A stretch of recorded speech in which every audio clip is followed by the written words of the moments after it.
Et bonjour à toutes et à tous. Merci de nous rejoindre pour ce webinaire administratif pour échanger sur la vague 2 du Ségur qui vient d'être publiée. Pour répondre à vos questions, j'imagine qu'il y en a. Et donc, je serai accompagné aujourd'hui par Nathalie à l'ASP et par Majouba, Nathalie, pardon, à la NSF et par Majouba à l'ASP. Bonjour à On va tous. laisser, on va laisser 2 petites minutes encore pour ceux qui ne sont pas connectés.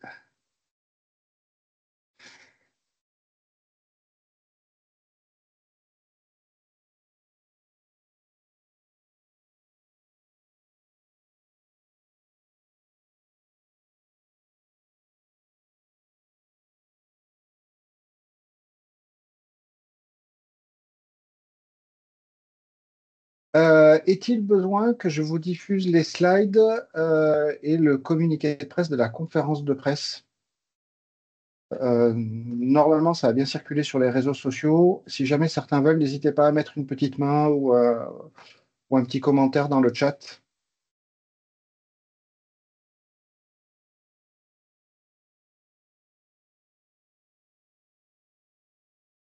OK. Eh ben, j'en conclus que ça a bien circulé. Alors, l'idée, c'est de partager avec vous quelques points administratifs. En tout premier lieu, le calendrier, quelques conditions particulières sur la partie risque, notamment, on va reparler un peu pilote. Pareil sur la Dreambox, il y a des points que nous avions discutés entre la version pré-publication et la version publiée, et notamment les questions de support, hein. On va revoir que les modifs que vous aviez demandés ont bien été pris en compte.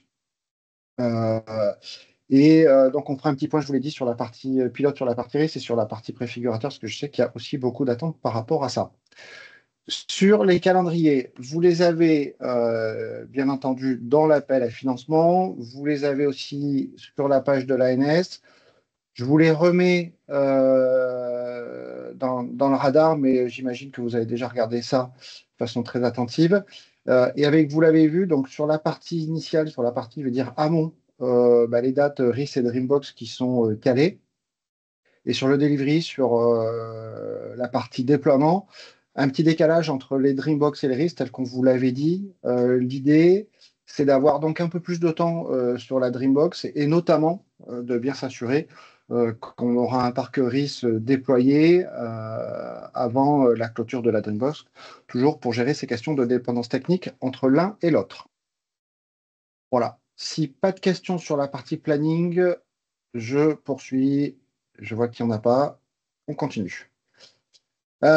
Si on reprend les choses de façon un peu plus globale, c'est une slide qu'on a déjà présentée, mais là, on va passer plus de temps dessus. On a Donc, une fin main février. levée, Jean-Marc, Ah oui, excuse-moi. pardon. Oui, Ouais. merci. Vas-y, Gilles, pardon. J'étais repassé sur la suivante. Bonjour.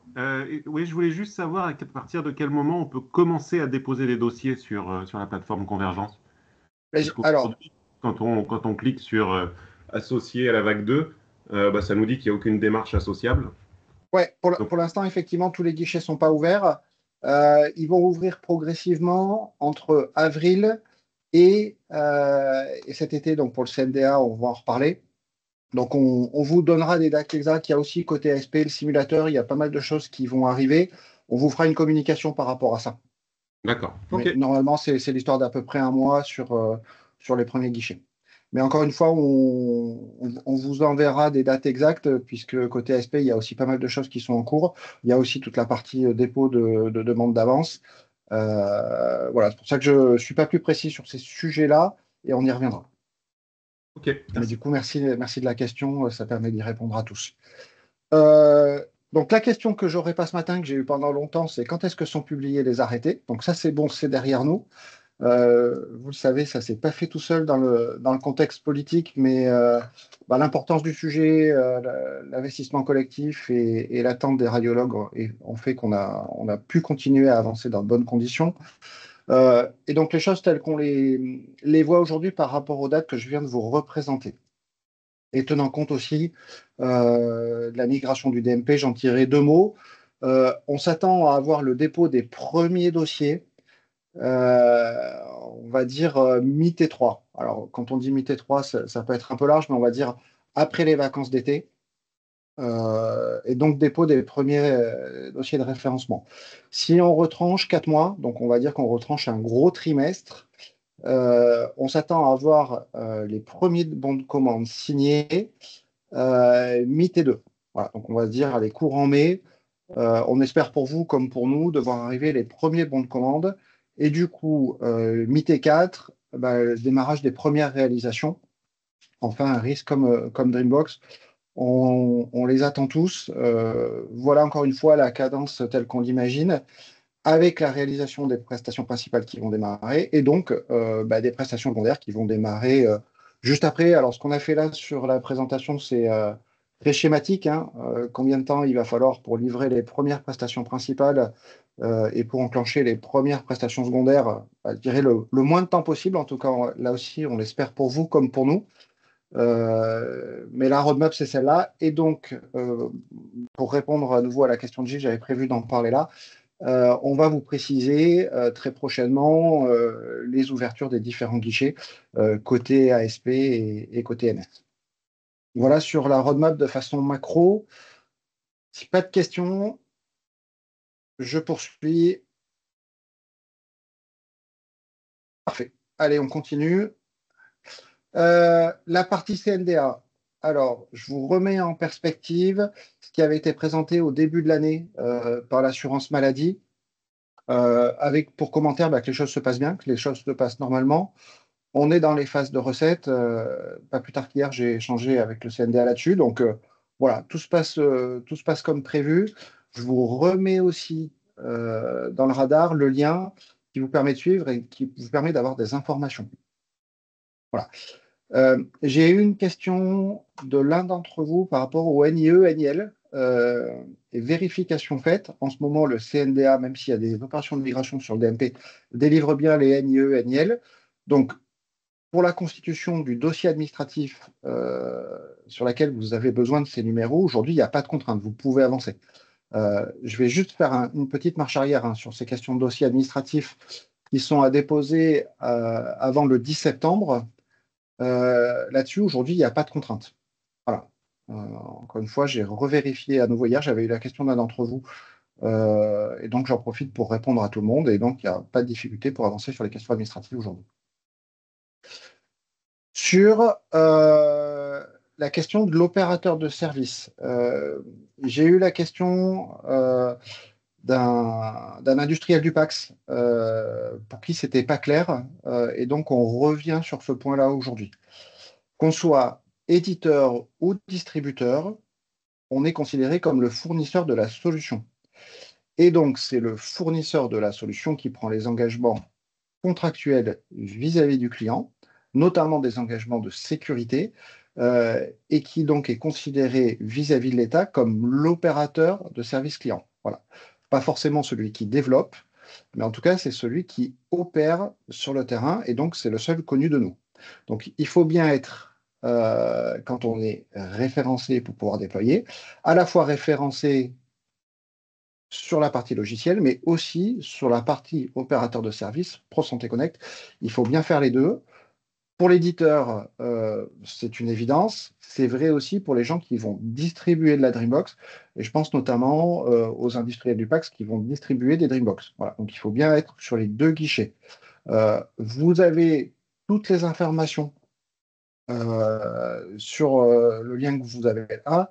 N'hésitez pas à vous y référer, n'hésitez pas à y aller régulièrement. Et en tout cas, voilà ce point que je voulais préciser. Là aussi, j'ai eu la question en direct, j'ai répondu en direct, mais je voulais être certain que tout le monde ait bien le niveau de compréhension. Parfait, une question, on la prend tout de suite avec plaisir. Bonjour à tous. Bonjour. Bonjour Jean-Marc. J'ai une petite question par rapport à ça. Ça tombe bien vu que j'avais posé la question en direct. Est-ce qu'il faut attendre que l'éditeur soit opérateur de service ou en tout cas fasse sa demande pour que le distributeur puisse le faire? Ou est-ce qu'il y a un séquencement à tenir en compte pour un distributeur par rapport à ça? par rapport à Santé Alors, Connect et l'espace de confiance? au sens administratif, je ne suis pas certain, mais c'est une bonne question. On va vérifier, Nathalie, on prend le point. Après, au sens technique, voilà, je peux que vous conseiller d'attendre que effectivement les gens qui produisent et qui éditent les logiciels aient fait le travail. Ce sera certainement plus simple. Sur la partie test d'intrusion, j'ai plus en tête s'il y a une dépendance de l'un vers l'autre, donc on va vérifier, on vous fera la réponse par mail. À moins que Mathieu ou Nathalie, vous ayez la réponse. Alors, pour la partie administrative, pour pouvoir passer une commande, donc faire une demande d'avance, il faut passé la phase opérateur de service. D'accord. Ouais, mais du coup. Donc ça, c'est le Oui, point de vas-y, vue Karim. administratif seulement. Là, ça, j'entends en fait cette démarche-là, mais nous, en tant que distributeur, est-ce qu'on doit attendre déjà la partie que l'éditeur fasse cette démarche-là, parce que peut-être il va nous référencer, comme ça l'a été dit pendant plus d'1 an, il va nous Alors, c'est vrai mentionner. pour le produit. Alors, tout à fait. Sur le produit, c'est sûr et certain. Ça, j'ai aucun doute sur la question. Sur la partie opérateur de service, Pro Santé Connect, je ne suis pas certain. Il me semble que oui, mais je ne suis pas certain. Du coup, je préfère vérifier avant et on confirmera par écrit. D'accord, et réciproque. Et pareil pour la partie test d'intrusion, étant donné Ouais, c'est là-dessus. voilà, c'est là-dessus que sur ces points. Ouais. C'est là-dessus que je ne suis pas complètement certain. J'imagine que oui, parce que techniquement, c'est bien d'avoir fait le truc une fois avant de se présenter en tant que distributeur. Après, au sens administratif, est-ce que c'est obligatoire? Là, je ne suis pas complètement certain. Est-ce qu'il est possible de mandater l'éditeur pour aider le distributeur à le faire, cette Alors, partie-là? le mandatement, j'allais y venir, parce qu'il y a la question qui m'a été aussi posée par rapport aux preuves, sur la prestation, aussi sur la prestation secondaire. Alors, sur le référencement, c'est bien à vous. Alors, on parlera après de ces questions de commande. C'est bien à vous de vous faire référencer. Donc ça, vous ne pouvez pas mandater quelqu'un. Après, dans la réalisation, notamment des tests d'intrusion, c'est clair qu'en étant distributeur, j'imagine que ce n'est pas vous qui allez les faire directement. Donc, vous pouvez vous faire accompagner. Voilà. Par contre, sous un angle vraiment administratif et réglementaire, nous, on ne connaîtra que vous. Ça, j'entends bien, ouais. Ça, j'ai compris. Je me mais permets de après rajouter un petit... Ouais, bien sûr. Non, bien sûr. Par rapport au calendrier que vous avez montré tout à l'heure, on est parti sur une phase de mi-T3 pour le référencement, donc au niveau de septembre. On est d'accord que l'éditeur est le premier à être référencé, du moins avant le distributeur, parce qu'il va nous déclarer distributeur de sa solution. Avez-vous un temps approximatif du référencement? Parce que nous, distributeurs, tant que l'éditeur n'est pas référencé, on n'aura pas le numéro qui correspondra à notre identité, entre guillemets, au niveau de l'État. Est-ce que vous avez un timing à peu près du référencement? Est-ce qu'il faut qu'il soit finalisé? Si oui, combien de temps? Est-ce que c'est 1 mois au moment du dépôt des preuves? Vous estimez que l'éditeur aura à peu près 1 mois le temps d'échange et d'apporter certaines preuves pour le référencement, et du coup, le distributeur, lui, on va dire 1 mois après, ça changera le MIT2 du bon de commande, parce c'est ce qu'on avait dit, MIT3 pour l'éditeur quand il dépose, MIT2 pour un premier bon de commande. Est-ce qu'il y aura un décalage? Si oui, de combien de temps il sera estimé pour les distributeurs par rapport à ça? Alors, aujourd'hui, on s'est fait quelques idées entre nous, mais ça reste des idées. C'est-à-dire que autant sur le RIS, on voit à peu près, parce que le RIS, il y a eu une vague 1, les produits sont existants, tout est installé. En plus, il y a aussi la question de l'espace de confiance entre les Dreambox. Donc, il y a quand même des choses en plus sur la Dreambox. C'est nouveau. Intuitivement, on se dit autour de 2 mois. Voilà. Mais c'est une intuition. Ce n'est pas un engagement. Et pour ça, il faudra, côté ANS, que ça aille vite. Et ça, vous pouvez être certain qu'on fait tout pour et qu'on staffe en conséquence, qu'il y a eu des recrutements, enfin, qu'on fait vraiment l'effort pour que les choses soient vraiment bien. Et puis, ça dépendra aussi de la réactivité des uns et des autres. Donc là, voilà, on sera tous dans une même équipe par rapport à ça. Ce qui est clair, c'est que notamment vis-à-vis des radiologues, vis-à-vis des médecins nucléaires, vis-à-vis du terrain, il faut collectivement tous qu'on aille vite. Donc nous, on met les moyens, c'est certain. Et je sais que vous allez les mettre aussi. Maintenant, de là à prendre un engagement sur combien de temps ça va prendre, C'est surtout une fenêtre de tir. On sait que par rapport à tous les webinaires que vous avez fait, on sait que voilà, il y a beaucoup de paramètres qui peuvent changer, mais c'est au moins du moins, on sait maintenant qu'il y aura un retranchement à peu près de 2 mois pendant au moment du dépôt des preuves. Voilà, par rapport aux distributeurs, on sait que ça ne sera pas mi-T2, ça sera un peu plus tard pour le distributeur versus l'éditeur qui pourra prendre un bon de commande. Voilà, après, il y a quelque chose qu'on ne sait pas du tout aujourd'hui, c'est quand vont être prêts les éditeurs. S'il y a un ou deux éditeurs qui arrivent à l'ouverture du guichet, ça va être super simple pour nous. Si tout le monde arrive en même temps, début septembre, ça ne va pas être exactement la même, la même histoire. Et ça, pour le coup, nous, on ne sait pas. D'accord. Et d'ailleurs, mais ça, c'est un peu tôt, mais je pensais le faire courant avril-mai. On aura des entretiens avec chacun d'entre vous pour mesurer un petit peu les difficultés rencontrées, le niveau de confiance, pour commencer à préparer cette étape de la rentrée. Parce que si tout le monde arrive en même temps, nous, il faut qu'on le sache aussi avant, s'il faut de la presta en plus, s'il faut mettre un peu plus de watts sur la partie guichet. D'accord, merci en tout cas. Donc, avec plaisir. Donc, je n'ai pas toutes les réponses. On a une idée, et ce qui est clair, c'est qu'on va revenir vers vous courant du printemps pour commencer à mesurer ça. Oui, Gilles. Ouais, par rapport à ce que tu dis là, on a quand même toujours la possibilité, comme c'était prévu initialement, de déposer nos preuves par lot dès qu'elles sont prêtes. Oui, bien sûr. Alors, tout à fait.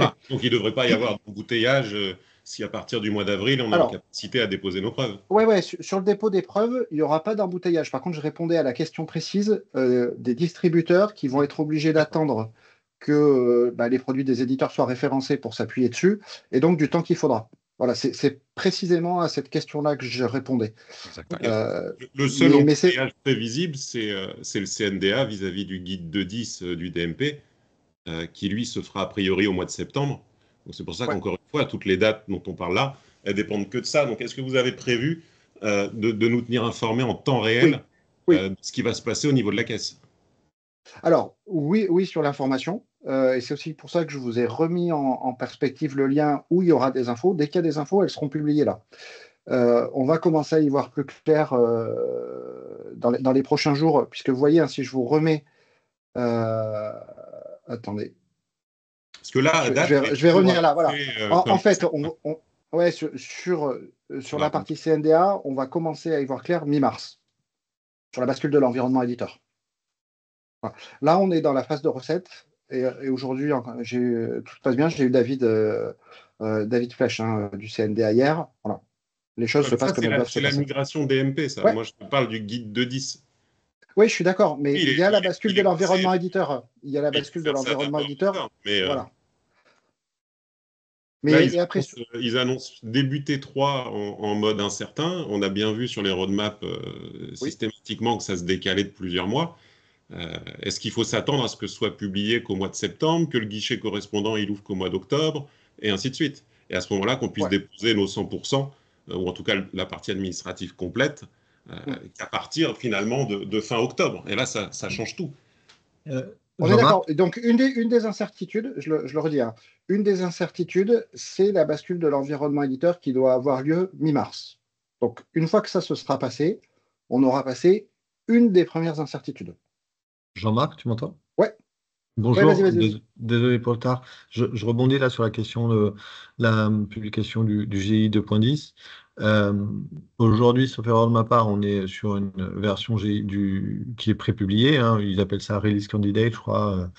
En fait, vous le savez probablement mieux que moi, ils publient une fois qu'ils sont déjà en prod du côté de du CNDA.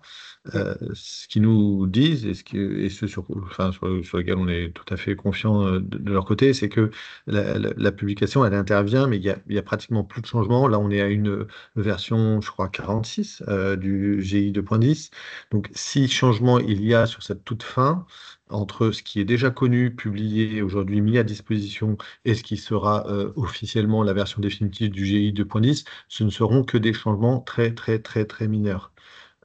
Donc là-dessus, vous avez donc a priori tous les éléments pour commencer sérieusement le travail, et s'il devait y avoir des changements vraiment qui embarquent des impacts forts, on serait au courant et on vous les mettrait en visibilité, et ça ne serait plus une 2.10, quoi.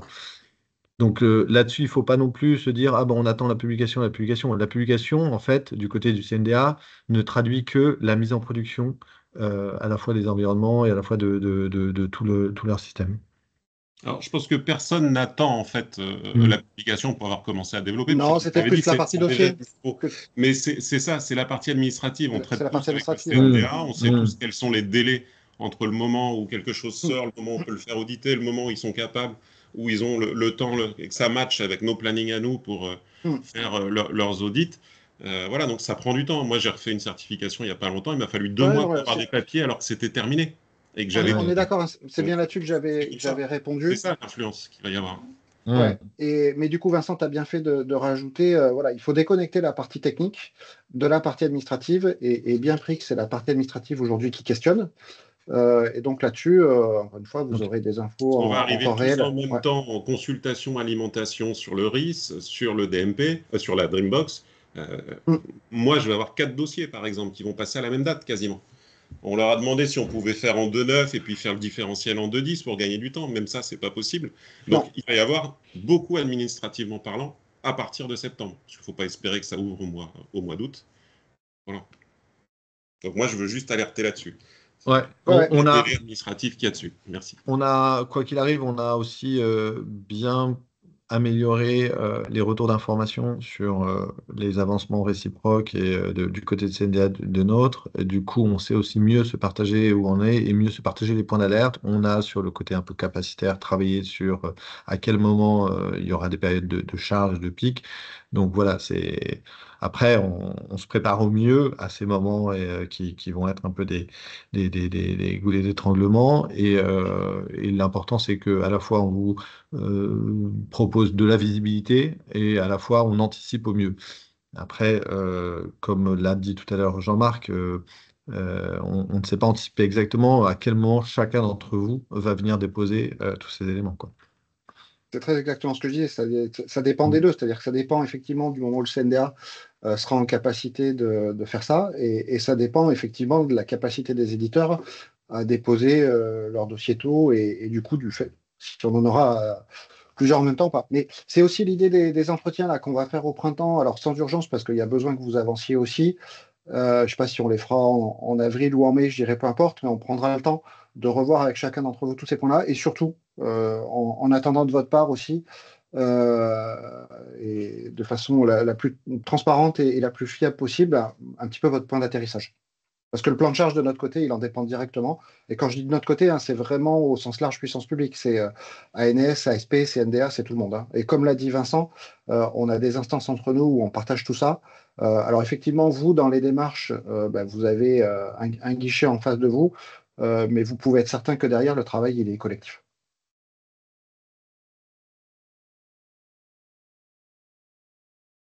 Du coup, la partie PC opérateur, j'en ai parlé. Sur les questions de support, tu veux que je te réponde à ta question sur la précommande, peut-être, Nicolas? J'ai vu passer une question dans le chat. Ouais, je veux bien. Salut Jean-Marc. En fait, en gros, je sais que sur la PFI Vague 1, on a fait ça, tu vois, quand tu mets pas ton numéro de référencement, tu mets une phrase sous réserve de référencement, etc. Mais après, est-ce que ça change les démarches ASP? C'est juste savoir si on doit enregistrer ou on garde sous le coude et on enregistre après une fois qu'on a le numéro de référencement, tu vois. C'est ça que... Alors là, parce qu'il y a ce fameux délai de 120 répondre. jours. Il y a le fameux délai de 120 jours aussi, donc voilà. Ouais.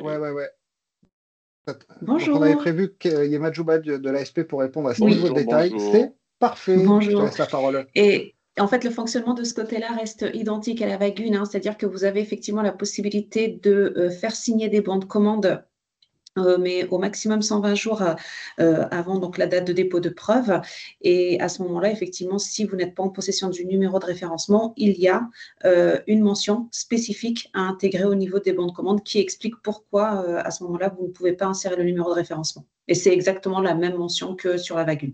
On est d'accord, mais ça, du coup, on le garde avec nous. Exactement. Il n'y a pas de démarche ASP tant qu'on n'a pas le référencement, où là, on peut saisir, on peut envoyer JSON et tout ce qui va bien, quoi. Tout à fait. Ok, ça marche. Merci. Parfait. Du coup, sur la question du support, je me souviens, Nicolas, tu nous avais sollicité sur un atelier en disant est-ce que vous êtes bien certain d'avoir bien changé? Donc, je pense que vous l'avez vu par vous-même dans les textes. Mais c'était quand même important, comme c'est un point de discussion et que c'est un point qu'on avait modifié par rapport à la pré-publication. Je voulais quand même qu'on revienne dessus aujourd'hui, tout en gardant inchangé la durée. C'est-à-dire que ce qu'on aurait pu faire, c'est réduire la durée de support, mais du coup, de réduire la durée d'un dispo. Et en enlevant du temps, on aurait pu réduire, ce qu'on n'a pas fait. Donc, quelque part, ça assouplit aussi les conditions sur la durée totale, puisque la durée totale n'est bien mesurée que sur la durée d'ouverture du support.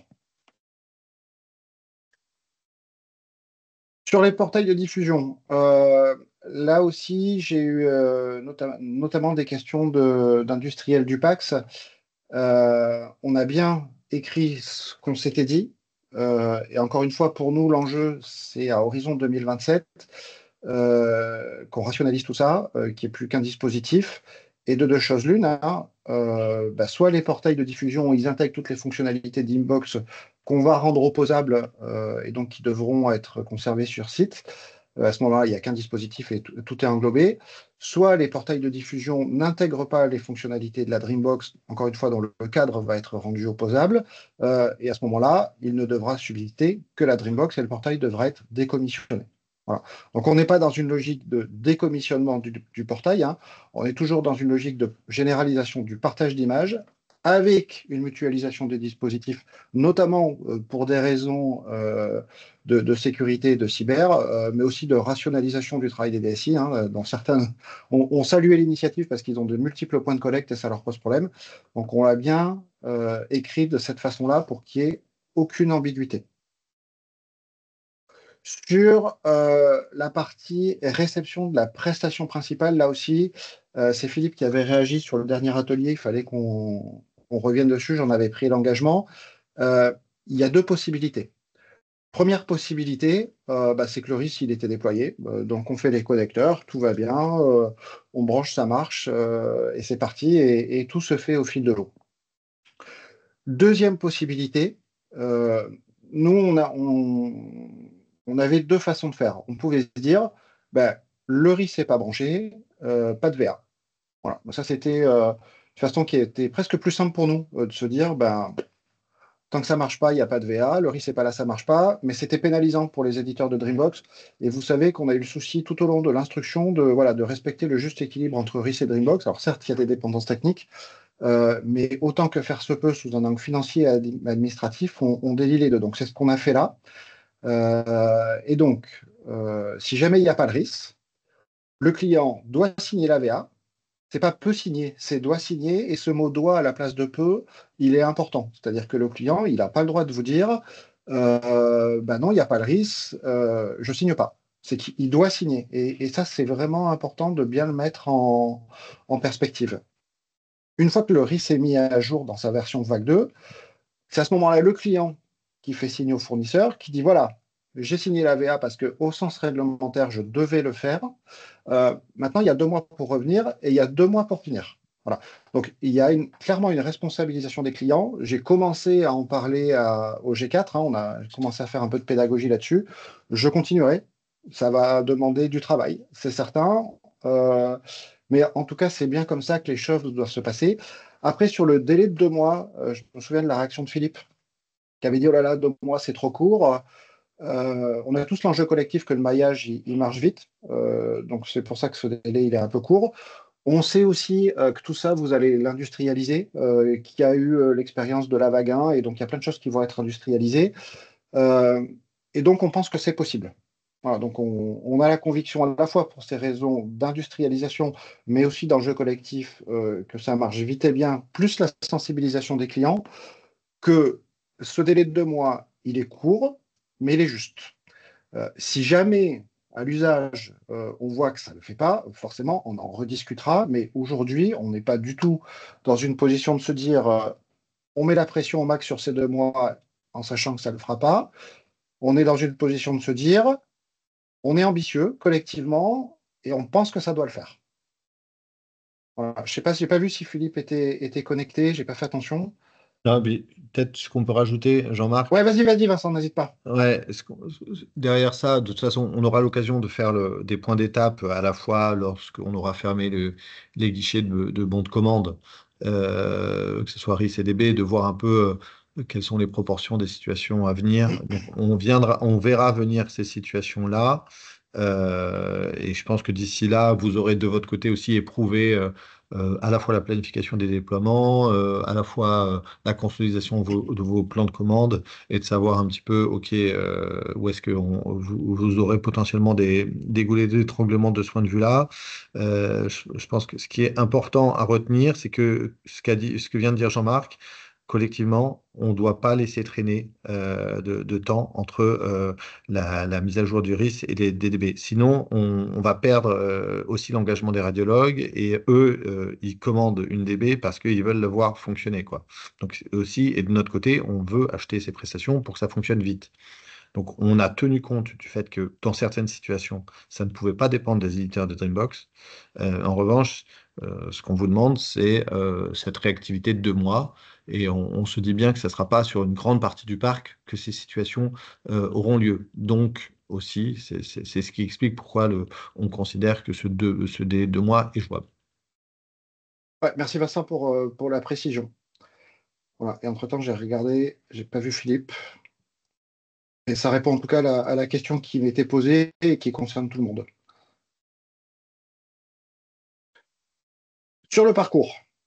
Alors, le parcours, forcément, il est complexe. On a mis beaucoup d'énergie avec les équipes, encore une fois, CNDA, ASP, ANS. J'associe tout le monde à ce qu'il soit le plus lisible possible.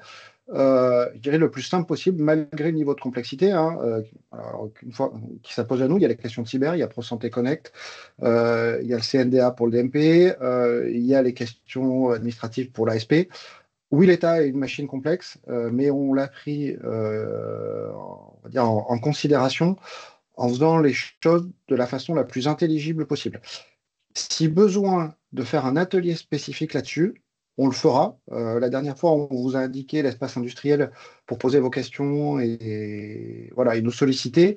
Clairement, s'il y a beaucoup de sollicitations là-dessus, on va dégainer tout de suite sur des explications. Voilà. Et de toute façon, il y a des choses qui vont arriver, comme je le disais tout à l'heure, notamment côté ASP. Ce qu'il faut en retenir, c'est qu'il y a plusieurs phases. Il y a une première phase qui est la candidature, avec notamment ce NIE-NIL. Je l'ai dit tout à l'heure dès le début, parce que ça m'était remonté du terrain, c'était inexact. En ce moment, le CNDA attribue bien, donne bien des NIE-NIL. Donc, vous pouvez constituer vos dossiers administratifs. Ensuite, on arrive dans la partie référencement, avec le parcours de conformité à l'espace de confiance, le parcours de conformité ProSanté Connect, et spécifique pour la Dreambox, il y a aussi toutes les questions d'espace de confiance de la Dreambox. Voilà. Donc ça c'est le parcours générique, hein. RIS Dreambox, et donc bien entendu, il y a aussi l'espace de confiance Dreambox en plus, sur le KDB. Vous avez le dépôt d'épreuves exigées, et tout ça, on le fait en parallèle. C'est-à-dire qu'on aurait pu, et ça aurait été plus simple pour nous, côté puissance publique, de dire d'abord on fait ProSanté Connect, et puis après on fait CNDA, etc. On arrivait à des délais qui étaient juste pas raisonnables. Donc on a complexifié un petit peu la machine de notre côté pour vous permettre d'aller plus vite et d'avoir plus de souplesse, et donc de gérer les parcours en parallèle. Voilà. En ce moment, pour vous accompagner au mieux, on réfléchit aussi à de l'accompagnement éditeur personnalisé. La réflexion n'est pas mûre, donc j'en parlerai pas aujourd'hui. Mais sachez qu'on l'a bien en tête. Il y a un point particulier que je veux vous mettre aujourd'hui bien en tête et dans le radar, si besoin en était, et vous le voyez apparaître là, c'est qu'on référence un couple proxy LPS. C'est-à-dire que pour nous, en termes de sécurité, les deux sont indissociables, et donc sur le référencement, c'est bien un couple. Si jamais certains d'entre vous ont prévu d'avoir, pour des raisons qui leur importent, à la rigueur, ce n'est pas notre sujet, de travailler avec plusieurs proxys. Ça veut dire qu'il y aura plusieurs référencements de ce couple-là. Et ce n'est pas parce qu'on s'est référencé une fois avec un proxy que ça vaut référencement pour tous les proxys. Voilà. Ce point-là, il est important pour nous parce que c'est aussi de l'organisation chez vous. On n'en avait jamais discuté de façon aussi précise. Pour nous, c'était clair dans les textes et clair dans ce qu'on vous a publié, mais je souhaitais quand même m'en assurer. Si certains n'avaient pas vraiment compris ça ou s'interrogent là-dessus, n'hésitez pas à poser vos questions, c'est le bon moment.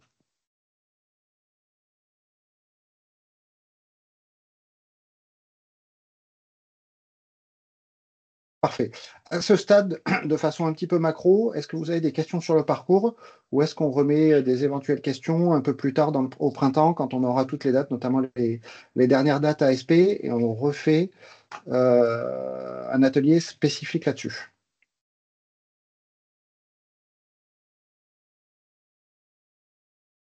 N'hésitez pas à prendre la parole, parce que je parle du principe que qui ne dit mot consent, mais non, mais j'aimerais bien avoir vos avis. Une fois qu'on aura accès aux différentes ressources, il y a plein de documentations là, qui sont disponibles sur les cycles de référencement, de financement, etc. On devrait pouvoir s'en sortir et peut-être si on voit que c'est trop difficile, on te sollicitera pour nous aider, quoi. Ok, parfait. Juste prévenez-nous dès qu'on peut avancer sur la plateforme de conférence. Voilà. D'accord, ça c'est le plus important. Ouais, donc ce qu'on note du coup avec l'équipe là, c'est que vous êtes aujourd'hui plutôt demandeur du push d'information chaque fois qu'il y a une étape, chaque fois qu'il y a quelque chose de dispo, plutôt que de planifier un atelier sur un sujet particulier, en tout cas à ce jour.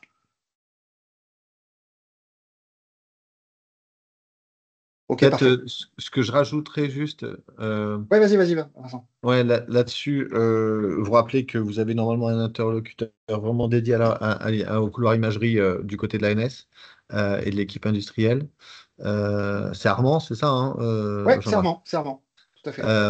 Pas hésiter à faire des remontées sur ça, c'est mal, c'est mal, c'est pas au bon endroit ou c'est pas clair pour qu'on comprenne de notre côté aussi où est-ce qu'on peut s'améliorer, c'est sur la visibilité, sur la lisibilité de la documentation, etc.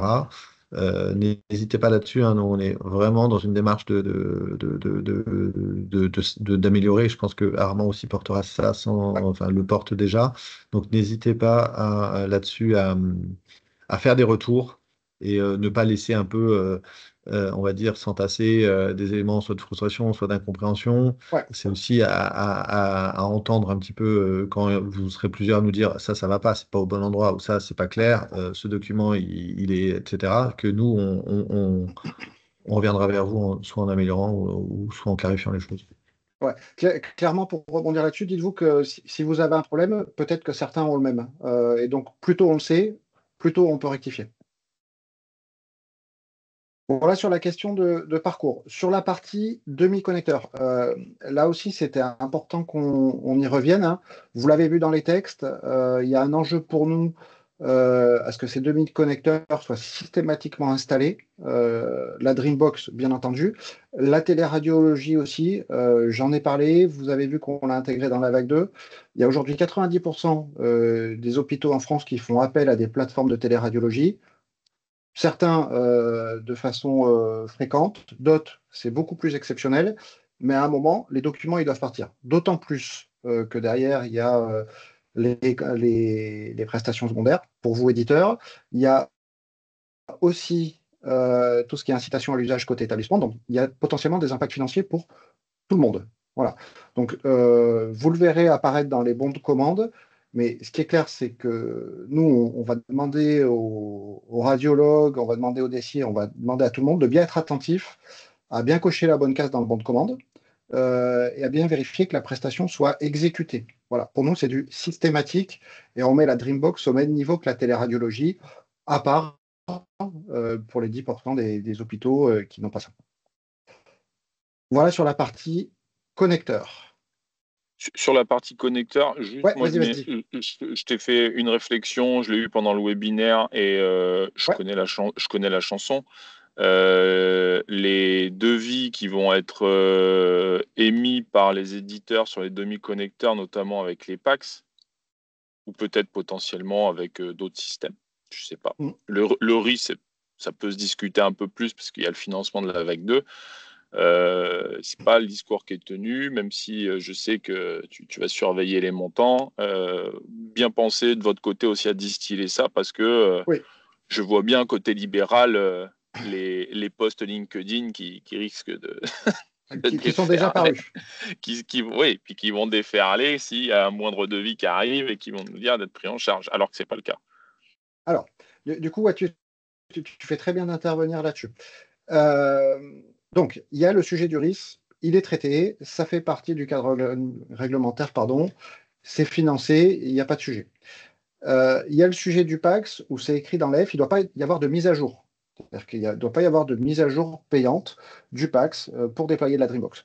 Après, effectivement, il peut y avoir, oui, mais il y a de la presta côté PAX, etc. On va être extrêmement attentif, comme tu l'as dit. De la même façon que sur la partie téléradiologie, je vais avoir un point avec les gens qui font des plateformes de téléradio, qui sont aussi, pour certains, éditeurs de Dreambox, donc je pense qu'on va vite se comprendre.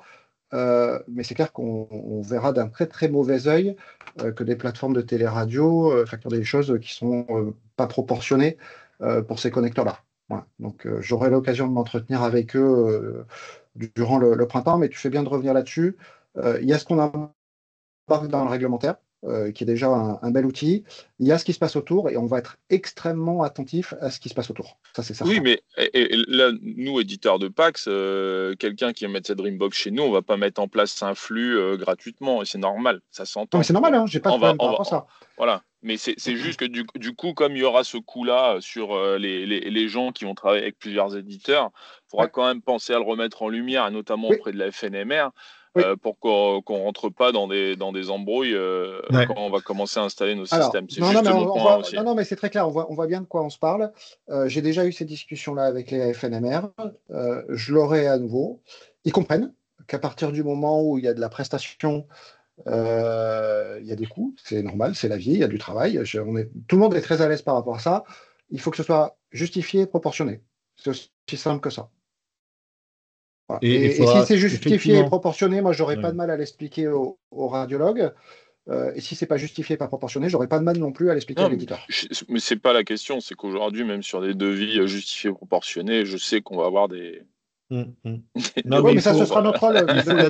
Non, mais c'est normal. Là-dessus, il faut qu'on redouble de pédagogie à la fois à travers de la publication et que vous puissiez vous raccrocher à attendez, c'est pas moi qui le dis, il y a le ministère, ils ont fait un poste où ils ont fait la FNMR a relayé tel élément. Je suis pas en train de vous raconter des cracks. Donc, mais parce que là aujourd'hui, le discours de la FNMR, justement relayé, c'est que ça coûte rien. Alors, c'est pas exactement. Non, c'est pas exactement ça. Il a corrigé. Ouais, non, c'est pas que ça coûte rien. Le discours de la FNMR, et Jean-Philippe Masson l'a très bien dit en conférence de presse, c'est que l'État paye un socle commun. Autour de ça, il va y avoir des coûts. Il va y avoir deux types de coûts. Il va y avoir, alors il n'a pas été à ce niveau de détail dans la conférence de presse, mais en tout cas, moi j'en discute avec eux à ce niveau de détail. Il y a effectivement les connecteurs, qui est une source de coût. Et il y a certains qui vont proposer des options, des fonctionnalités en plus, qui vont faire envie aux radiologues, c'est normal, c'est votre job, et qui seront également payantes. Voilà. Il y en a plein qui ont déjà proposé des choses. Typiquement, il y a un exemple qui me vient à l'esprit, recherche d'antériorité tendue. Enfin, il y a plein de sujets qui, effectivement, vont arriver en plus en termes de fonctionnel. Voilà. Et donc, les radiologues ont juste le souhait que ce soit bien proportionné aussi. Oui, mais après, mais ça reste un connecteur, ou des connecteurs, parce que tu peux avoir des multisites. Mais ça, encore une fois, vous pouvez compter sur nous pour être. Notre intérêt, c'est que ça se déploie le mieux possible et aussi fonctionnellement de façon très riche. Tout sera dans la proportion. On revient aussi de la vague 1.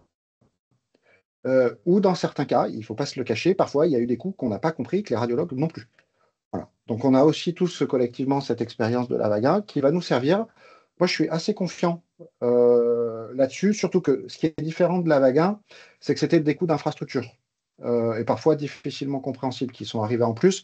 Là, on est plus sur du métier et c'est aussi plus simple de l'expliquer à un radiologue. Typiquement sur les fonctionnalités type recherche d'antériorité, ça parlera plus aux radiologues qu'une surcouche de sécurité sur un serveur, c'est certain. Voilà. Donc il y a tout ça qui rentre dans le périmètre, mais voilà, en tout cas, Oui, on a été les premiers sera là pour... concernés. On a Ouais, été ouais, les non, mais premiers je concernés vise sur la personne. vague Hein. 1. On avait. Non, mais nous j'ai aucun souci là-dessus. Hein. Nous, on a eu un Mm. choix de logiciel aussi qui avait trop de retard et qu'on a mis à jour en même temps. On n'avait pas le choix. Là, c'est pas le cas. Mais le discours étant quand même très orienté, c'est pour ça que je me permettais de faire ce point-là. Et oui, vous avez raison. Si vous faites des publications et des choses sur lesquelles on peut s'appuyer pour éviter justement de devoir gérer. On va dire, de se solliciter pour ce sujet-là qui doit être absolument clair, quoi. Ouais, encore une fois, c'est pas notre intérêt aussi qu'il y ait un moment qu'il y ait des messages qui disent en fait le Ségur ça coûte cher. Donc encore une fois, on va parler de collectif, mais c'est vrai aussi sur ce sujet-là. C'est plusieurs dizaines de millions d'euros. Donc ça, voilà, il faut que tout le monde en soit conscient. Donc c'est un effort qui est très important. Et je crois que tout le monde reconnaît. Ça, c'est la première chose. Et effectivement, la deuxième chose, c'est qu'il y aura des coûts en plus qui sont normaux. Mais encore une fois, il faut que ce soit justifié et proportionné. Et ça, on y sera super attentif. Et on saura si c'est justifié et proportionné, ce dont je ne doute pas. Je serai très à l'aise pour l'expliquer au médecin. Ah oui. Parfait. En tout cas, merci de la question. C'est bien qu'on l'ait abordé dès maintenant. Alors, sur la partie pilote, là aussi, on a un petit sujet. Donc, vous l'avez vu, comme pour le DPI, on a souhaité faire des pilotes en RIS, parce que parfois la vague 1, ça a été un petit peu compliqué, parce qu'il y a aussi des questions d'ALIM qui sont toujours pas réglées. Donc pour nous, c'était important de faire des pilotes. On est sur la logique de ces systèmes existants qui vont être mis à jour, et donc qui en soi justifient aussi qu'on fasse des pilotes. Donc là-dessus, on est très à l'aise. Vous l'avez vu certainement dans l'appel à financement, sur les pilotes, c'est pour pouvoir faire le dépôt des soldes. C'est-à-dire qu'on n'est pas en train de vous dire il faut faire des pilotes avant de déposer le dossier à l'ANS, qui n'aurait pas de sens. On rallonge pas le délai de mise en œuvre, on rajoute éventuellement le délai de règlement si les pilotes ne fonctionnent pas, qu'on n'imagine pas. Voilà.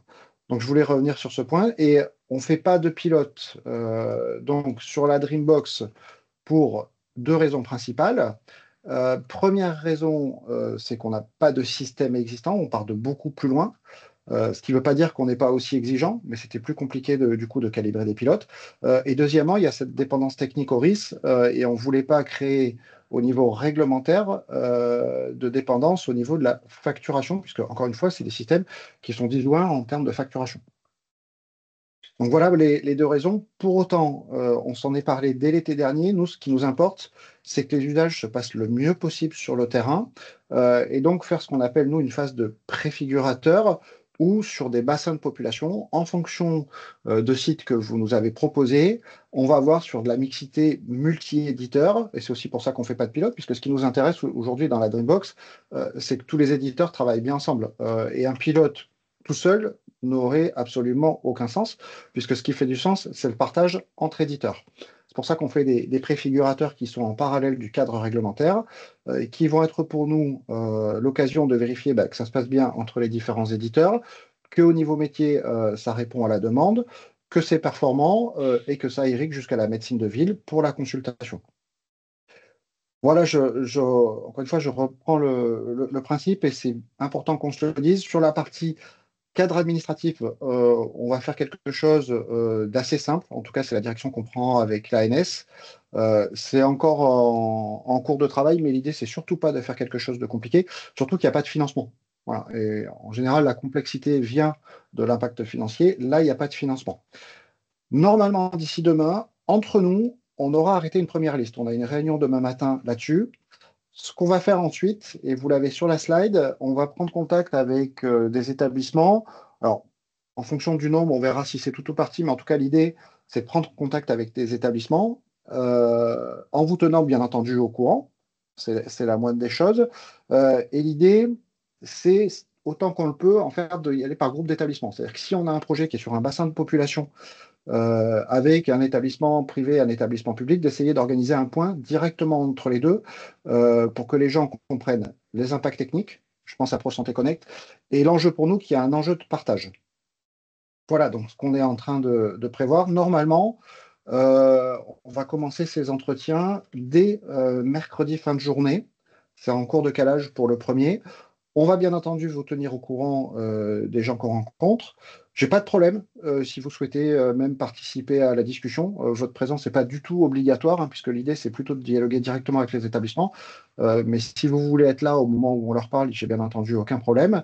Pour nous, c'est aussi l'occasion de bien s'assurer que les établissements, au-delà des présentations que vous leur avez faites, ont bien compris le niveau de maturité qu'il fallait avoir. Et je reprends l'exemple de ProSanté Connect, notamment pour les gens du public.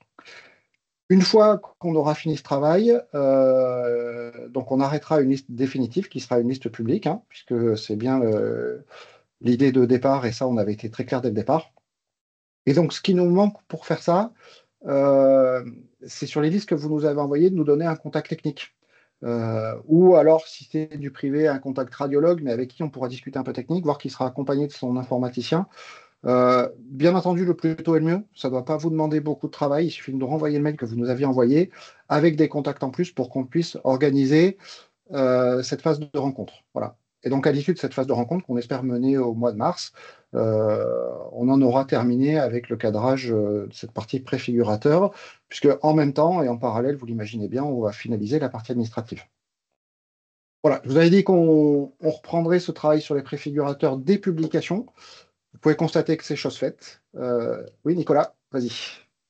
Je t'avais déjà parlé, moi, il y a un sujet quand même qui me paraît important et qui est un peu éludé, même si tu en parles rapidement ici, c'est l'implication des risques dans tout ça. Même si Oui. On avait déjà parlé que ce soit quelque chose de minimaliste qui soit demandé aux risques uniquement pour définir le bon fonctionnement, mais je te donne l'exemple, aujourd'hui, il faut qu'un compte-rendu soit publié au DMP, validé par le DMP, et que du coup le RIS ait l'information et renvoie à la Dreambox un compte-rendu qui a été publié avec le lien vers la Dreambox. Je pense qu'on veut un lien contextuel aussi dans le RIS éventuellement. Oui. Tu vois, il y a des fonctions, il y a un cadre à définir. Ça, on ne peut pas forcément, en fonction des éditeurs de RIS, le garantir partout où on va aller. Parce qu'il y a plein d'éditeurs qui n'ont pas de RIS. Moi, c'est pour ça que j'ai proposé que des clients RIS là-dedans pour pouvoir maîtriser cette partie-là. Et puis après, de dire aussi, nous, on propose des sites pilotes. Forcément, nous, éditeurs de RIS, on a proposé nos clients, c'est plus facile. Tu veux les faire travailler avec d'autres Dreambox. Et j'aimerais bien aussi comprendre comment ça va et ça peut se passer. Parce que nous, on va vouloir aussi essayer nos Dreambox chez les clients à qui on a dit qu'on allait être pilote, mais on va du coup peut-être en connecter une seconde. Ce n'est pas impossible techniquement. Mais voilà, tu vois, tout ça, moi j'aimerais bien aussi qu'on le comprenne bien et que du coup, sur les choix qui ont été faits, que les éditeurs de RIS soient contactés. Parce que là, je t'ai repoussé des échanges de mails avec un éditeur tiers qui a sollicité un de nos clients et il nous met en porte-à-faux avec le client en disant que voilà, on veut travailler, on veut travailler, on veut travailler, quoi. Mais nous, toute cette phase-là, si c'est pas équilibré, on travaille pas gratos non plus. Tu vois ce que je veux dire? Parce qu'il y a quand même un peu de travail de notre côté pour toute cette partie-là, quoi. Je suis d'accord, j'ai aucun problème par rapport à ça. C'est le travail qu'on va mener dans les prochains jours et notamment aussi au travers des entretiens, encore une fois, auxquels vous pourrez participer. Hein. Le principe de tout ce qu'on fait, encore une fois, en parallèle du cadre réglementaire, qui en plus n'est pas sujet à financement. Là aussi, c'est l'intérêt collectif que les choses se passent bien, qu'on ait des success stories assez rapidement. Et donc, l'idée, c'est bien d'associer tout le monde. Et donc, ce que tu dis là, ça fera partie aussi de la grille de lecture. Ce qu'on s'est dit avec l'équipe, mais je vous partage une réflexion il y a quelques jours, c'est que peut-être que ce serait intelligent, je me suis refait la réflexion hier soir en travaillant sur les slides, pourquoi pas que les préfigurateurs soient aussi des pilotes RIS, par exemple. Puisque le RIS, il doit y avoir du site pilote. Donc, est-ce que c'est pas une bonne idée, mais encore une fois, ce n'est qu'une idée, à un moment, sur le terrain, d'arriver à faire converger les deux? Parce qu'il n'y a pas un intérêt général. Voilà. Je vous partage une réflexion, encore une fois, qui n'est qu'une réflexion. Je pense que ça peut être à la discrétion de celui qui... Parce que là, tu parlais des sites pilotes. Et je ne suis pas certain d'avoir vu le cadre complet. Il n'est peut-être pas encore défini de qu'est-ce qu'on attend pour nos 3 sites pilotes. Il n'est pas complètement défini. Voilà, c'est ça. Ouais. Et après, pour moi, laisser ça à la discrétion de l'éditeur en fonction de plein d'éléments. Je pense que ça me semble... on y travaille demain matin. J'insisterai sur le fait que la notion de phase pilote, elle est vraiment liée au financement dans le cadre du RIS. C'est un processus, une étape administrative, mais de suivi de qualité. On est au passage, on sera dans un esprit très équivalent vérification d'aptitude. Vérification que les éléments de fonctionnalité, l'élément fonctionne correctement. Hein. On ne va pas faire de la surqualité non plus sur cette étape-là. En revanche, on voulait apporter quelque chose de différent, de mieux par rapport à la vague 1. Et je pense qu'effectivement, par rapport au lien à l'ADB, c'est deux choses différentes. C'est complètement à la discrétion. Chacun des éditeurs de Dreambox aura sa propre stratégie là-dessus. Donc, il n'y a pas de lien, Jean-Marc l'a dit, je le ressouligne, il n'y a pas de lien préfigurateur avec les financements. En revanche, et comme il n'y a pas d'existant, on voulait quand même mettre en place un peu un cadre qui permettait de tester et de se réassurer collectivement. Et donc, c'est à la fois très bien vu et à la fois, c'est ouvert à la libre discrétion de chacun des éditeurs. Oui. Merci Vincent, très exactement. Oui, Christian. Oui, juste une petite question. Je comprends à travers ce qui nous est présenté aujourd'hui que cette notion d'appel à projet sur les sites préfigurateurs, on oublie. On va faire quelque chose de plus simple. Ouais. D'accord, non, mais c'est pour en être, sûr de bien comprendre. Oui, on va faire quelque chose de plus simple. En fait, les appels à projets, c'est plus lié à des questions de financement. C'est un cadre assez rigide et assez complexe. Encore une fois, vu qu'il n'y a pas de question de financement, on est plus dans l'idée de ce qui s'est fait sur les expérimentations MES dans les établissements, par exemple. C'est plus dans cet esprit-là aujourd'hui qu'on avance. Okay. Encore, avec un cadre encore qui reste à décrire, mais c'est plus dans l'esprit de ce qu'on veut faire. Donc, on n'appelle pas ça appel à projet.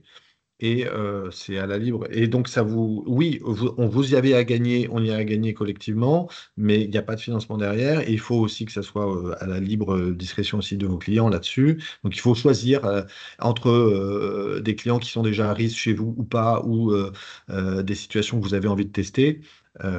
Nous, notre seule obligation, c'est de proposer à tous des mêmes opportunités, des mêmes cadres, un cadre équitable. Après, là-dessus, on n'a pas de contrepartie. Et j'avais posé une question dans le chat, là, je reviens à ce qui a été évoqué juste avant. Il y a quand même une formulation dans l'appel à financement en ce qui concerne les éditeurs de PAX, justement sur ces notions de connecteurs. Je ne sais pas comment il faut l'interpréter. Hein. C'est-à-dire diapo précédent, peut-être, Jean-Marc. C'est dans le chat, alors je vais le lire textuellement, c'est page 9 de l'appel à financement. Il est dit, dans le cas où les fournisseurs... Alors, attends, je l'ai sous les yeux, je vais y aller directement. J'avais ouvert tous les docs au cas où. Donc c'est tout début de la page 9, en fait, il est dit, dans le cas où le fournisseur est également le fournisseur des systèmes d'archivage de communication d'imagerie médicale connectés à la Dreambox, PAX VNA, la mise en œuvre des paramétrages de routage et d'ouverture des flux sur ces systèmes. Et ça fait partie de ce qui doit être fourni dans le cadre de la prestation principale. Oui. On interprète comment alors ça? Que si on est un faiseur de... C'est très exactement ce qu'a dit Nicolas tout à l'heure. C'est-à-dire que moi, si je suis un éditeur tierce, je n'ai pas de raison de ne pas faire payer une prestation. Et à contrario, si l'éditeur du PAX, c'est le même éditeur que la Dreambox, proxy ou natif, peu importe, on ne comprendrait pas qu'il aille faire payer des coûts en plus. Oui, mais c'est pas...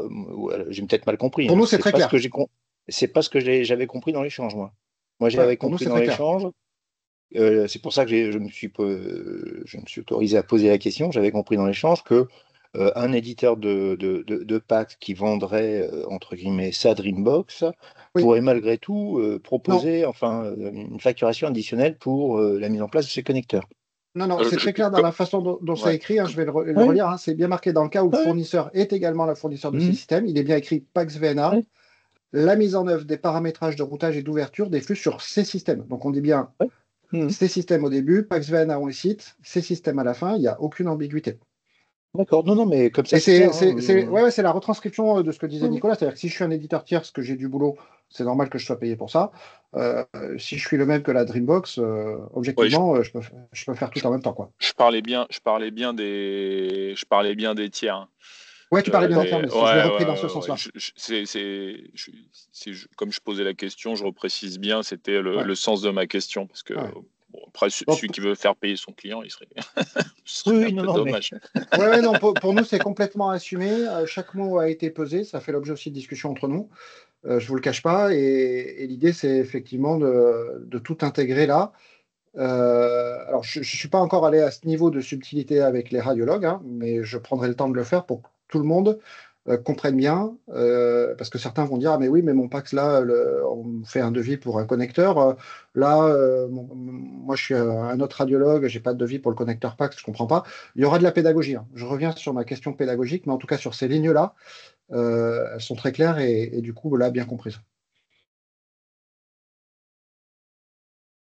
Et donc, je continue parce que la phrase qui suit, elle est, moi, quand je l'ai lue, elle m'a semblé un peu ambiguë.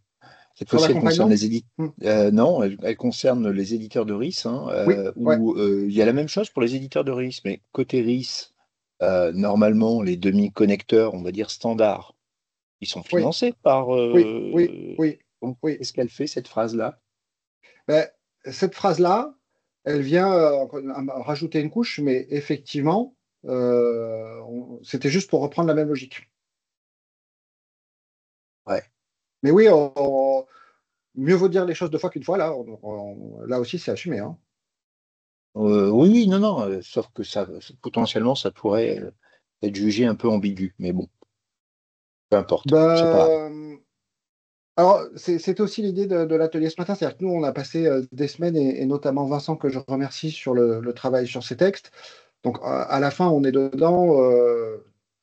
Enfin, il nous parle quoi, mais je comprends que vu de l'extérieur, quand on en prenne connaissance, la portée de chaque mot et l'ensemble puisse aussi poser des questions. Donc, c'était bien l'idée de ce matin. Donc, du coup, merci pour la question. En tout cas, là, pour nous, c'est très clair. La philosophie, c'est si on est un tiers sur le PAX, c'est logique qu'on facture un truc en plus parce qu'on ne gagne rien en vendant la Dreambox. Donc, à un moment, tout travail mérite salaire, comme on dit. Par contre, si quand on pose la Dreambox, on est fournisseur du RIS, dont c'est déjà intégré dans le RIS, on l'a dit, ou du PAX, on fasse rien payer en plus. Ouais, je rajoute, je précise un peu ce que tu dis, Jean-Marc. Notre idée initiale, c'est s'il y a une connexion existante, on l'utilise et il n'y a aucune raison de considérer que ça ne peut pas rentrer dans le périmètre de la prestation. Effectivement, là, on a traduit ça d'un point de vue, si c'est un tiers et que c'est un new player qui arrive et qui doit installer sa nouvelle collection, là, c'est pas compris. Le cas qu'on n'a pas traité, c'est s'il y a un tiers et qu'il a déjà sa connexion existante. Si on était fidèle à notre raisonnement, il ne devrait pas avoir à faire payer de paramétrage de son PAX. Mais on n'est pas sur un texte qui s'applique au champ contractuel du PAX. Donc on s'est vraiment délimité au périmètre des éditeurs qui sont les mêmes dans le cas du RIS et du PAX. On n'a pas voulu légiférer toutes les relations qui concernent des éditeurs tiers non plus. Ça sortait largement du sujet. Je ne sais pas si je suis clair. Pour moi, il y a 2 choses. Il y a le RIS où il faut que ce soit explicite que dans le financement, la connexion vers la Dreambox, elle est prévue. Comme ça, quel que soit l'éditeur en face, il n'y a pas de problème. Et puis, dans le cadre du PAX, il y a 2 cas de figure où l'éditeur de la Dreambox et l'éditeur du PAX, c'est la même personne. Il n'a pas le droit de faire payer. Comme ça, au moins, c'est clair aussi. Je pense que ce n'est pas dans l'intérêt des gens. Ou c'est 2 éditeurs différents, auquel cas l'éditeur du PAX, bien évidemment, il fait payer une prestation et une maintenance sur un connecteur. Oui. Voilà. Il y a 3 cas de figure. Il y a 3 choses à expliciter. On peut le résumer très simplement, tu vois, par mon sens. Après, c'est sûr que c'est bien ce qu'on a voulu faire. Et l'autre point, c'est les changements, parce que pour X raisons, ils peuvent changer. Je pense que dans le cadre du financement du RIS, encore une fois, on peut prévoir que sur la période de financement qui est de 3 ans, s'il y a changement de fournisseur Dreambox, on remet le connecteur sans surcoût. Et par contre, pareil pour le PAX, s'il y a changement d'éditeur, là, le PAX, du coup, ou c'est lui qui met son propre PAX, et auquel cas il va pas faire payer parce qu'il sa Dreambox, parce que c'était un concurrent, et si c'est un tiers, voilà, tu vois, pareil. C'est pas exactement ce que j'ai compris de par les textes. Moi, si j'ai bien compris, on parlait de si le RIS et la Dreambox sont chez le même éditeur, le RIS ne peut pas facturer de connecteur. Si le RIS et la Dreambox ne sont pas sur le même éditeur, le RIS peut facturer un connecteur. C'est bien ça? Non, parce que dans le RIS, il est bien écrit que ça englobe tous les connecteurs. Ok. Est-ce que ça favorise pas un petit peu les fabricants les vendeurs de PAX à mettre la Dreambox assez facilement lorsqu'ils sont équipés? Parce que du coup, ça représente zéro surcoût pour l'établissement, alors que dans le cas franchement, où ça représente zéro aussi pour le RIS. Donc, non. Non, je dirais si je vais jusqu'au bout, on pourrait, je pèse chaque mot, parce que vous le savez, on doit rester complètement neutre en toutes circonstances vis-à-vis de chacun. Mais ça pourrait éventuellement desservir un tiers qui n'a ni le RIS ni le PAX. Oui, mais si le RIS ne peut pas faire Attends, laisse-moi finir. Côté RIS, il y aura de toute façon coût zéro. Mais par contre, il y aura une complexité de mise en œuvre, etc. Ça fait intervenir un tiers. Je vais jusqu'au bout de la logique. Il y a coût zéro côté RIS dans tous les cas, mais la nécessité d'avoir 2 interlocuteurs, donc un peu de projet, etc. Et par contre, côté PAX, effectivement, il y a un coût supplémentaire, plus le fait d'être un tiers aussi. Donc, alors, je comprends la logique, mais ce que j'estime, c'est que du coup, ça favorise les PAX à vendre leur Dreambox intégrée, parce que du coup, pour l'établissement, ça fait un reste à charge à zéro. Alors que dans le cas où c'est un éditeur tiers qui vend sa Dreambox, il a un reste à charge avec le connecteur avec le PAX. À l'opposé, je peux te dire que le fait d'avoir qu'un seul interlocuteur et pas 2 dans la gestion de projet, de ne pas avoir à synchroniser des plannings, ça avantage aussi l'éditeur de risque qui arrive avec sa propre Dreambox. Enfin, on peut trouver. Tout à fait. C'est tout ça, c'est multiparamètres. La combinatoire et les multiparamètres. On a fait le dispositif et vous voyez que notamment sur l'histoire des 2 mois, pour que ce soit le plus neutre possible et qu'il n'y ait pas de chapelle où je suis chez moi, je reste chez moi, notamment l'histoire des 2 mois, notamment l'histoire des VA. Enfin, avec Vincent, Olivier et Benjamin, on s'est vraiment creusé la tête pour que tout le monde ait la même chance, qu'on soit bien dans l'état d'esprit et dans les textes du système ouvert non sélectif. Après, de fait, c'est un nouveau dispositif qui arrive sur un parc existant où il y a un RIS, où il y a de la téléradiologie, où il y a un PAX, etc., etc. Donc, sur chaque site, en fonction de la configuration du site, forcément, il y a un éditeur qui peut-être sera mieux placé que les autres. Vous le savez mieux que moi, vous savez que j'étais éditeur aussi, c'est la vie normale. Par contre, ce qui est important pour nous, c'est qu'au global, on considère que la façon dont ça a été fait, tout le monde ait les mêmes chances. Mais au cas par cas, c'est une évidence. EDL, parfois, sera mieux passé. Parfois, ce sera NES. Parfois, ce sera Software. Parfois, ce sera Deep Link parce qu'il y a beaucoup de téléradio. Ça, vous le savez mieux que moi et c'est votre travail. Mais au global, dans les textes et dans l'esprit des textes, on est bien sur un équilibre entre tous. Est-ce que tu es OK avec ça? Je comprends tout à fait votre logique, c'est pas le sujet. Juste voilà, j'alerte un petit peu sur le fait que que ce soit le PAX qui vend la Dreambox, ça sera un reste à charge à zéro pour l'établissement. Qui, j'ai peur, mais après, favorise un peu la partie PAX, mais bon, après, on est PAX aussi. On connaît le prix d'un connecteur PAX, on sait que ça ne coûte pas grand-chose à l'échelle d'un projet. De toi à moi, on sait que ça ne va pas se jouer là-dessus. Pas partout, c'est certain. Voilà. Peut-être, sur l'ensemble, quelques cas particuliers, mais l'enjeu en termes d'urbanisation, il est tel que ça ne va pas se jouer sur un coût de connecteur PAX.